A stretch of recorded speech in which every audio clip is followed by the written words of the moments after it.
Bonjour et bienvenue pour la deuxième partie de ma vidéo sur mes 100 squats.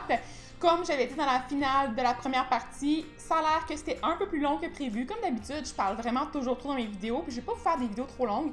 D'ailleurs, dites-moi dans les commentaires si ça vous dérange que les vidéos soient plus longues ou si vous préférez que je les sectionne en deux parties comme cette fois-ci. C'était un test encore, mais on va voir si vous aimez mieux ça en une longue partie. On peut faire ça aussi.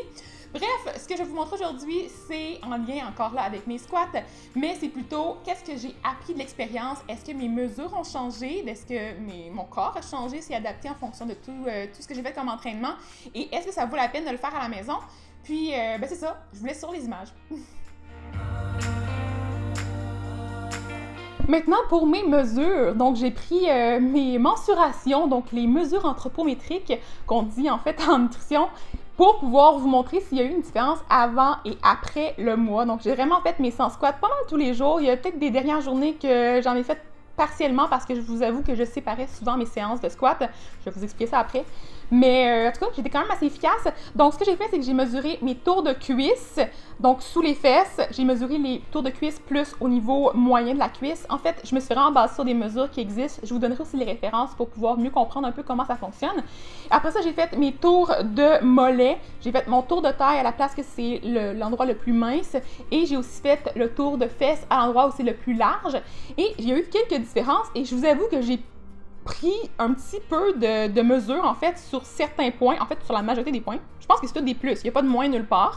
Donc, en partant, on peut voir que j'ai pris un petit peu de volume et on peut aussi voir que mon poids est resté stable parce que j'ai mesuré mon poids avant et après, puis mon poids, il est presque pareil. Donc, pour ça, il n'y a pas eu de différence. Donc, c'est vraiment ma morphologie qui a changé. Je ne sais pas si c'est une prise de poids en muscle ou une prise de poids en gras, on ne le saura pas trop. Mais je vais vous dire exactement qu'est-ce que c'est les prises de poids. Donc, au niveau du tour de cuisse, j'ai pris environ 1,5 cm. Donc, j'ai mesuré la cuisse droite, cuisse gauche aussi, fait que j'ai fait une moyenne avec tout ça. Au niveau du tour de cuisse moyen, j'ai pris environ 2 cm, donc c'est quand même un petit peu plus. C'est quand même pas si gros que ça, là, on peut se l'avouer aussi. Au niveau du tour de mollet, le tour de mollet, j'ai pris à peu près 1,7 cm en moyenne. Puis au niveau du tour de fesses, au plus large, j'ai pris 0,4 cm. Et au niveau du tour de taille, j'ai pris 2,8 cm. Et là, c'est là qu'arrive le petit moment où je vais vous expliquer est-ce que c'est valable, ce genre de mesure-là? Est-ce que c'est pertinent? Qu'est-ce qu'on peut faire comme conclusion, en fait, suivant l'analyse de tout ça? Premièrement, je vais vous dire que quand on mesure des trucs comme ça, il y a vraiment beaucoup de paramètres qui font en sorte que c'est pas nécessairement si fiable que ça. C'est un peu comme le poids, hein? Je vous en ai parlé souvent que le poids variait beaucoup, mais les mesures varient beaucoup en fonction de plein de facteurs, comme par exemple le taux d'hydratation. Là, je bois beaucoup parce qu'il fait très très chaud présentement et ça fait en sorte que éventuellement j'accumule peut-être un peu plus d'eau aussi et peut-être que j'ai de l'accumulation d'eau au niveau de mes muscles, donc en glycogène, ou sinon j'en ai aussi dans mes vaisseaux sanguins, donc ma composition corporelle est différente, il y a plus d'eau, il y a plus de taille, de poids. C'est sûr que mon poids est resté quand même assez stable, donc ça, c'est pas très clair. C'est sûr qu'il y a une petite modification au niveau de la répartition de matière grasse, la répartition d'eau aussi. L'accumulation peut être au niveau du ventre pour, par exemple, des ballonnements. Si j'ai pas été à la toilette, si j'ai pas été faire pipi. Ça dépend aussi du moment de la journée où on prend les mesures. Si vous le prenez, par exemple, le matin versus le soir, ça va faire une différence, ça c'est certain. Si vous êtes stressé, si vous êtes dans votre semaine, si vous avez plein d'autres facteurs de vie qui peuvent affecter tout ça. Donc, vraiment, il y a plein de changements qu'il faut prendre en considération. Puis, au niveau de la prise de mesure elle-même aussi, il y a quand même plein de changements. Donc, si, par exemple, vous prenez... Moi, j'ai pris un ruban rouge pour prendre les mesures, ce qui est vraiment pas très, très approprié. Ça aurait pris un ruban mesuré qui est flexible, ça aurait été beaucoup plus précis parce que là, je prenais mon ruban et je mesurais le ruban. Vraiment pas très précis comme technique. Et ça peut vraiment faire une différence au niveau des mesures.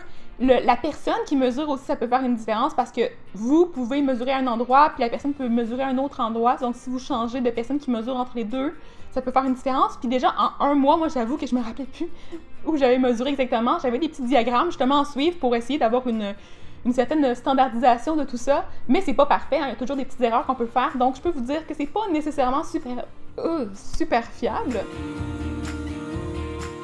Maintenant, est-ce qu'il y a des facteurs qui peuvent influencer la pertinence de faire ces 100 squats-là par jour? Est-ce que ça peut avoir un effet différent d'une personne à l'autre? Donc, je peux vous dire que si, par exemple, vous êtes habitué de faire des squats, en partant d'en faire 100, c'est peut-être un peu plus facile pour vous qu'une personne qui est moins habituée. Donc, au final, le résultat sur votre corps va être différent. c'est un effort beaucoup plus grand pour une personne qui n'est pas habituée que pour une personne qui en fait souvent. Et aussi l'épuisement, donc à force d'en faire des 100 squats sans prendre de pause, ça se peut aussi que certaines personnes soient trop épuisées, puis que d'autres soient moins épuisées. Donc quand vous êtes trop épuisé, il y a moins de synthèse musculaire, votre corps va juste capoter un petit peu, là, c'est pas super pertinent. Donc c'est là l'avantage de prendre peut-être des pauses aussi et de vous permettre de justement avoir un moment pour synthétiser la masse musculaire. Et il y a une différence aussi qui est considérable si à la base vous n'avez pas beaucoup de masse musculaire ou si au contraire vous avez déjà une bonne masse musculaire. Là, ça va être moins pertinent de faire ces 100 squats-là par jour. Vous allez avoir moins d'effet au final que si vous avez zéro masse musculaire. Donc, ça dépend toujours de où vous partez pour ce genre de défi-là. Je pense que c'est vraiment à ajuster en fonction de vous, votre corps, vous, comment vous faites les squats, les techniques que vous utilisez. Il y a vraiment plein de changements qui peuvent arriver selon chacun. Et maintenant, on va terminer avec le « qu'est-ce que j'ai appris de cette petite expérimentation-là ». Je pourrais vous dire que faire 100 squats par jour en essayant de se filmer, en essayant d'être habillé en linge de gym et en essayant aussi de faire les 100 squats sans arrêt, c'est pas nécessairement ce qui est le plus motivant. Donc, à toutes les fois que je pensais à faire mes squats, j'étais comme « Ah merde, faudrait que j'aille me changer. Ah merde, faudrait que je place la caméra. Ah merde, il faudrait que je fasse mes 100 squats d'une shot, ça me tente pas, je suis trop fatiguée, fait que je les ferai plus tard quand je vais être plus énergique. En tout cas, quand je vais avoir plus d'énergie. Puis ça me faisait toujours remettre à plus tard, puis je les faisais pas au final, donc c'est vraiment pas des bonnes choses. Je pense que de séparer en fait les squats sur plusieurs moments, c'est ce qui était vraiment le plus avantageux, de pas me mettre de pression en termes de qu'est-ce qu'il faut que je porte parce que c'est plus adapté, en termes de est-ce qu'il faut que je sorte dehors, est-ce qu'il faut que je sois dans telle pièce. Je les faisais n'importe quand. Donc, c'est ce que j'ai vraiment aimé, en fait, c'est ce que j'ai appris que pour pouvoir être plus actif, pour pouvoir avoir un petit peu, justement, ce sentiment-là de défi, d'avoir le goût de le faire, c'est vraiment de le séparer sur plusieurs moments de la journée puis de profiter des temps morts. Donc, exemple, à la place de me dire que je devais les faire dans un moment prédéterminé qui était mon entraînement, je faisais des squats n'importe où. Des fois, à l'arrêt d'autobus, mon chum n'aimait vraiment pas ça. J'en faisais des fois entre mes sets au gym. Si je faisais des bras, par exemple, je faisais quelques squats entre chaque. Ça m'aidait à faire mes squats. Sinon, j'en faisais des fois pendant que le micro-ondes cuisait, pendant que mes trucs cuisaient sur la cuisinière. J'en faisais n'importe quand, en fait, n'importe quand, dans tous les moments que je peux trouver. Des fois, en regardant des séries sur Netflix, entre les séries, des fois, tu sais, des fois, on écoute un épisode, on va écouter l'autre après. On se déculpabilise en se disant « mais je vais faire mes 50 squats entre les deux, hein? On se sent moins mal ». Ou même en regardant des vidéos YouTube. D'ailleurs, je vous mets au défi, si vous regardez la vidéo jusqu'à la fin, vous pouvez commencer à faire des squats. Des fois, faire les 100 squats, si vous réussissez à le faire, n'oubliez pas de le mettre dans les commentaires pour me dire que vous avez fait le petit défi, là. Mais c'est le fun de pouvoir essayer d'avoir un petit peu plus d'ambition, essayer des choses comme ça, mais je pense que de se mettre la pression de faire 100 squats à tous les jours, c'est pas nécessaire. Donc, c'est vraiment des choses que j'ai appris au fur et à mesure du défi. Donc oui, ça m'a aidé à être un peu plus active, à bouger à tous les jours, parce que j'avoue que je le fais pas toujours. Des fois, je sors pas de chez moi dans une journée, puis en faisant ces squats-là, ça m'a aidé à avoir un peu plus de morale, à faire activer le sang et tout ça.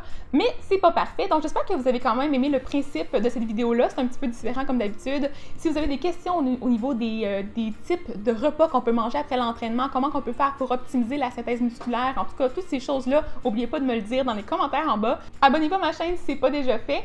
Et n'oubliez pas non plus de mettre un petit pouce en l'air à la vidéo si vous avez apprécié. Comme ça va me faire savoir si je dois faire d'autres vidéos du genre. Et on va se revoir bientôt pour d'autres capsules. Passez une belle journée. Bye!